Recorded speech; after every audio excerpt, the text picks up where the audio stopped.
ጥበበኛ ሰው ማለት የት መናገር እንዳለበት የሚያውቅ፣ መቼ መናገር እንዳለበት የሚያውቅ፣ በማይናገርበት ጊዜ ዝም የሚል፣ በሚናገርበት ጊዜ ደግሞ ዝም የማይል፣ ጊዜ ቦታ አይቶ የሚናገር ሰው ነው ጠብ የሚባለው። እንደገና ደግሞ ወጣት ነኝ እያላችሁ የምትቀልዱ ሁሉ ገና ልጅ አይደለው እንደምትሉ ለተንኮል ሲሆን ልጅ ነኝ አትሉ። ቁራው ሲሏችሁ ልጅ ነኝ ትላላችሁ።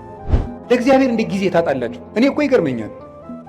እግዚአብሔር የቲክቶክን ሩብ ይደርሰዋል ዛሬ? እስኪ ንገሩኝ፣ ይደርሰዋል? እንዴት ተጣድፎ ሰው እንዴት ተጣድፎ የዘወትር ጸሎቱን እንዲሁ ያም ካደረሰ ነው ተጣድፎ ጨርሶ ግን ፌስቡክ ላይ ቲክቶክ ላይ ግን ተጥዶ ነው የሚውለው። እስቲ ፌስቡክ ውስጥ የምታነቡት ቴክስት ቢደመር እንደው 20 ገጽ አይሆንም? መጽሐፍ ብናደርገው አይታተምም? ብሮሸር ብናደርገው ይሆናል እኮ ስትደዘድዙት የምትሉት። እንዴት ነው ጊዜ የሌላችሁ? እግዚአብሔርን ለመስማት ጆሮ የሌለው መጽሐፍ ቅዱስ ለማንበብ በቀን 5 ደቂቃ የሌለው ሰው በየቀኑ ሁከት ሊሰማ ይገባዋል። እንዲህ ያለ ጆሮ ይነቅ። የምናወጋው የመንፈስ ነገር ስለሆነ የመንፈስ ነገር በስጋ ነገር ሊለካ አይቻልም። መቼስ አሁን ነፋስን በሜትር አንለካውም። ለሁሉም ነገር መለኪያ አለው። ውሃን በኪሎ ሜትር አንለካውም። የራሱ መለኪያ አለው። ለራሱ ነገር ለሁሉም ነገር መለኪያ አለው። ከፍታም መለኪያ አለው፣ ዝቅታም መለኪያ አለው፣ ረቂቅ ነገር መለኪያ አለው፣ ፈሳሽ ነገር መለኪያ አለው፣ ጠጣርም መለኪያ አለው። እንዲሁ መንፈሳዊ ነገርም የራሱ መለኪያ አለው። ውሃውን በሜትር ጤፉን ደግሞ በሊትር መቼስ ልለካው አይባልም። መለኪያ አለው። የነፍስም ነገር የራሱ መለኪያ የራሱ ዩኒት ስታንዳርድ አለው። የነፍስን ነገር የምንረዳው እግዚአብሔርን በመፍራት ነው። እግዚአብሔር ጊዜን ሳይፈጥር ነበረ፣ ጊዜን ፈጠረ። የመጀመሪያው ሰዓት መጋቢት 29 ቀን ፈጠረ። ጊዜ በጊዜ ምን እንደተደረገ አስተውሉ። በጊዜ ከተደረጉ ነገሮች አንዱ እግዚአብሔር በጊዜ ይሄንን ዓለም ፈጥሮታል። ይሄንን ዓለም ፈጠረ። 7 ዕለታትን ፈጠረና አቆመ። 7 ዕለታት በዕብራውያን አነጋገር 7 ቁጥር ፍጹም ቁጥር ተደርጎ ይነገራል። መጽሐፍ ቅዱስ ሲተረጎም ማወቅ ካለብን ነገሮች አንዱ የመጽሐፍ ቅዱስን መነሻ ባህል ነው ማወቅ የሚገባል። የመጽሐፍ ቅዱስን መነሻ ባህል ስናውቅ መጽሐፍ ቅዱስን መረዳት እንችላለን። ስለዚህ በዕብራውያን ወይም በእስራኤል ባህል 7 ቁጥር እንደ ፍጹም ቁጥር ይቆጠራል። በኢትዮጵያ ለምሳሌ 10 ቁጥር እንደ ፍጹም ቁጥር ይቆጠራል አይደል? አታውቁም? ለምሳሌ የሆነ ሰው 10 ጊዜ አጨቅጭቀኝ ይላል። እናንተ ግን 3 ጊዜ ብቻ ሊሆን ይችላል ያላችሁት። ለምን ነው 10 ጊዜ የሚለው? ጭራሽ ማለት ነው፣ ፍጹም ማለት ነው። ምን 30 ጊዜ ጨቀጭቀኝ ያላያ ይላል።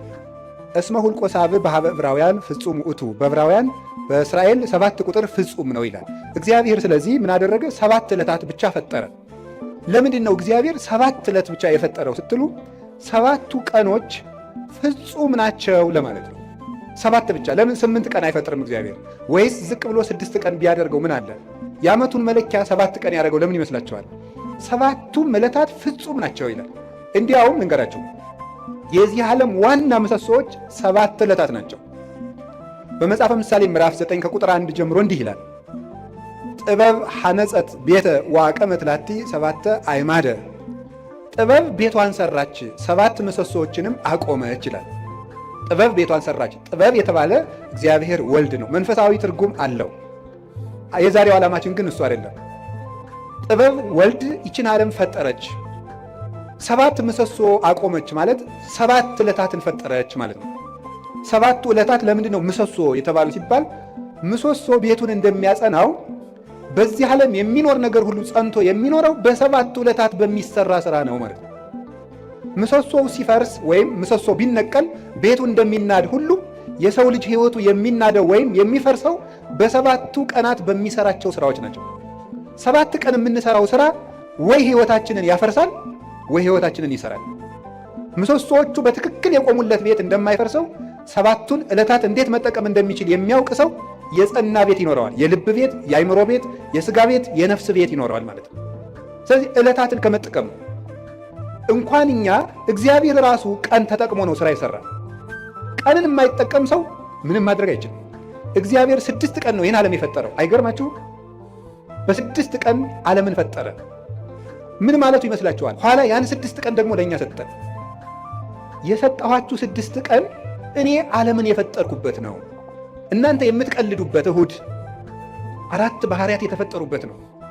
መሬት፣ ውሃ፣ ነፋስ፣ እሳት 4 ባህሪያት፣ 7 ሰማያት፣ መላእክት፣ ብርሃን 8 ፍጥረታትን ያከናወንኩበት ቀን ነው። እናንተ የምትቀልዱበት ሰኞ ይሄን የምታዩትን ጠፈር የዘረጋውበት ቀን ነው። እናንተ የምትቀልዱበት ማክሰኞ በምድር ላይ ያሉ እጽዋትን ሁሉ የፈጠርኩበት ቀን ነው። እናንተ እንደዋዛ የምትገፉት ረቡዕ በዚህ ዓለም የሚያሸበርቁ ፀሐይ፣ ጨረቃ፣ ከዋክብትን ያበራሁበት ቀን ነው። እናንተ በስንፍና የምትሸኙት ሐሙስ በባህር ውስጥ ያሉ አዞ፣ ጉማሬ፣ ሌሎችንም ዓሣ አንበሪዎችን በክንፍ የሚበሩትን፣ በእግራቸው የሚሽከረከሩትን፣ በክንፋቸው የሚበሩትን ሁሉ ያስገኘውበት ቀን ነው። እናንተ በዋዛ በፈዛዛ የምታሳልፉት ዓርብ በአርአያዬ በአምሳሌ ሰውን የፈጠርኩበት ቀን ነው ማለቱ ነበረ። ሰኞ፣ ማክሰኞ፣ ረቡዕ እንደዋዛ ሲያልፉ እነዚህ ትዝ ብሏቸው ያውቃሉ? እነዚህ ሁሉ ዓለማት 20 ዓለም ነው ያለው። አሁን እኛ ከ20 ዓለማት የምንኖረው በአንዷ በዳረጎቷ በጫፏ በዚች ምድር ነው። እግዚአብሔር የፈጠረው 20 ዓለም። ከ20ኛው በዚች ዓለም የምናየው ነገር ሁሉ እንኳን ተመርምሮ አይዘለቅም። ሕሊና ራሱ ይደክማል ቢያስብ። እንኳንስ ሌላውን ያንን ሰው ተፈጥሮ እንኳን ብታዩት ሊገባና አይችልም። እንደዚህ ያሉ ድንቅ ነገሮች የተደረጉት በ6 ቀን። የጊዜን ጥቅም አያችሁት? በ7ኛው ቀን እግዚአብሔር አረፈ። ምን ማለት ይመስላችኋል? እግዚአብሔር 6 ቀን ሰራና አረፈ። ስራችሁ ብዙ ይሁን እረፍታችሁ ጥቂት ይሁን ማለቱ ነበር። በቁሙ ነው፣ ወርቅ አለው፣ መንፈሳዊ ትርጉም አለ። ስራችሁ ብዙ ይሁን እረፍታችሁ ግን ጥቂት ይሁን። ይኸውላችሁ በዚህ ዓለም ላይ ብዙ ሰዎች የሚቸገሩበት ምክንያት ደስታን ፍለጋ ነው። ደስታ ደግሞ ከመስራት የሚመጣ ነው እንጂ ከማረፍ የሚመጣ አይደለም። ሐዘን ከየት ይወለዳል ካላችሁ ከረፍት ብዛት ነው። የኃጢአት ምንጮች የሚባሉት መብል፣ መጠጥ፣ የረፍት ብዛት፣ እንቅልፍ ናቸው። ስለዚህ እረፍት የሚያበዙ ሰዎች ምንጊዜም ሕይወታቸው ሐዘንተኛ ነው። የእንቅልፍ ብዛት የተቦጫጨቀ ልብስ ያስለብሳል ይላል ሰሎሞን። ድሃ ያደርግሃል ማለት ነው ብዙ የምትተኛ ከሆነ። የእንቅልፍ ብዛት መጽሐፍ ቅዱስ ነው ያለው፣ የተቦጫጨቀ ልብስ ያስለብሳል። ጊዜን ባለመጠቀማችን ምክንያት አይ ጊዜ የሰጣቸው እና ያገሌ ሀብታሙ ነው ምናምን ቢባል የድንቁርና ጉዳይ። በጊዜ ያለመጠቀማችን እንዴት እንደሚጎዳን ተመልከቱ። እስቲ ርዕሳችን ምንድን ነው? እስቲ በሉ ምን አላችሁኝ? ጊዜ ለምን? እግዚአብሔር በጊዜ ዓለምን ምን አደረገበት አልኳችሁ? ፈጠረ። ዓለምን አጸናበት። ጊዜ ምሰሶ ነው። ጊዜ መፍጠሪያ ነው። የሌለን ነገር ማምጫ ነው። ጊዜውን የሚጠቀም ሰው የሌለ ነገር ያመጣል። እግዚአብሔር በጊዜ የሌለን ነገር አመጣ። ሰማይ አልነበረ፣ ምድር አልነበረ። የሌለንን ነገር ማምጣት ከፈለጋችሁ ጊዜያችሁን ተጠቀሙ። ጊዜ ላይ የሚቀልድ ሰው ምኞቱን ታቅፎ ይሞታል እንጂ ምንም አያመጣም። ጊዜ ነው የሌለውን ያመጣል።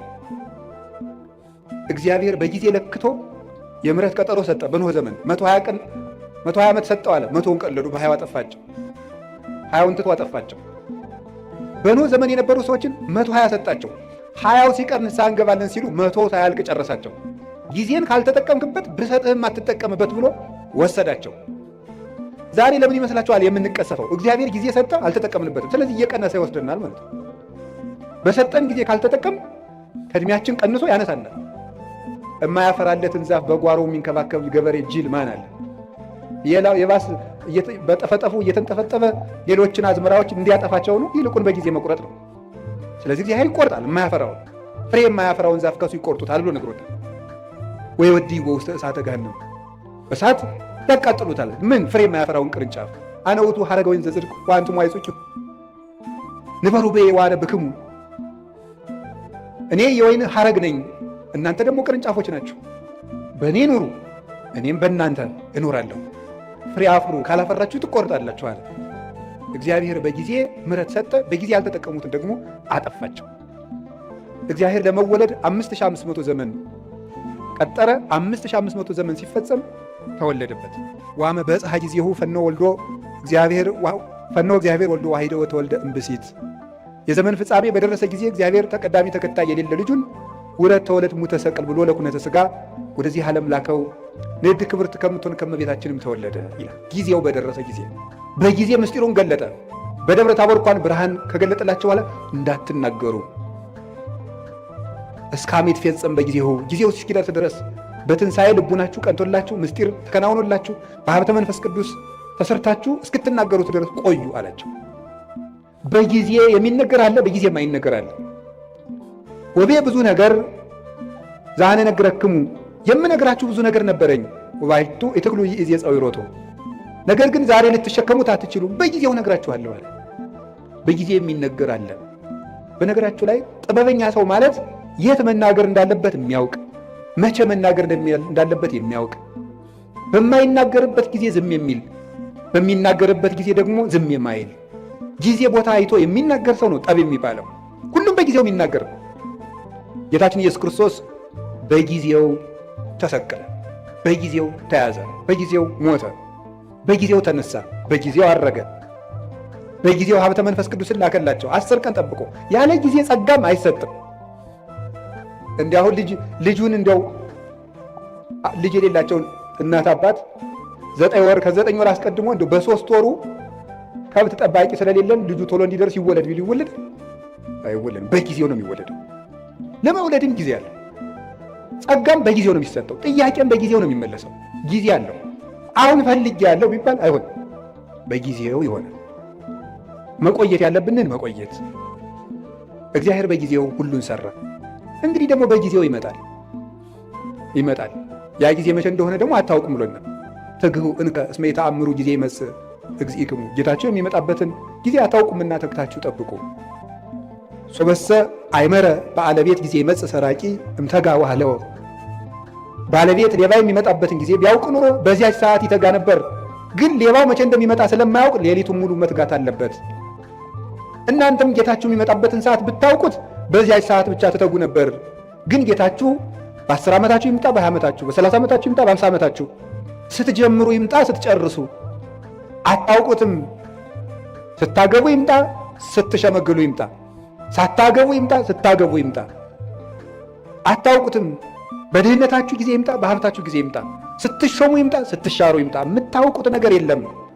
በሰጣችሁ ጊዜ ተዘጋጅታችሁ ኑሩ ብሎ ሰጥቶናል። ጊዜ እንዲህ ያለ ሀብት ነው። የእግዚአብሔር ቤተሰቦች በጊዜ እንጠቀምበት። ጊዜን አባቶቻችን ብዙ ሰርተውበታል። ቅዱስ ቂርቆስ ያን ሁሉ ሰማዕትነት ሲፈጽም የስንት ዓመት ልጅ ነበር? የ3 ዓመት ልጅ ነው። ድንግል ማርያም የአምላክ እናት ስትሆን የስንት ዓመት ልጅ ነበረች? የ15 ዓመት ልጅ ነበረች። እንግዲህ የዚህ ውስጥ 50ም አለ 60ም አለ። እንደገና ደግሞ ወጣት ነኝ እያላችሁ የምትቀድዱት ገና ልጅ አይደለው እንደምትል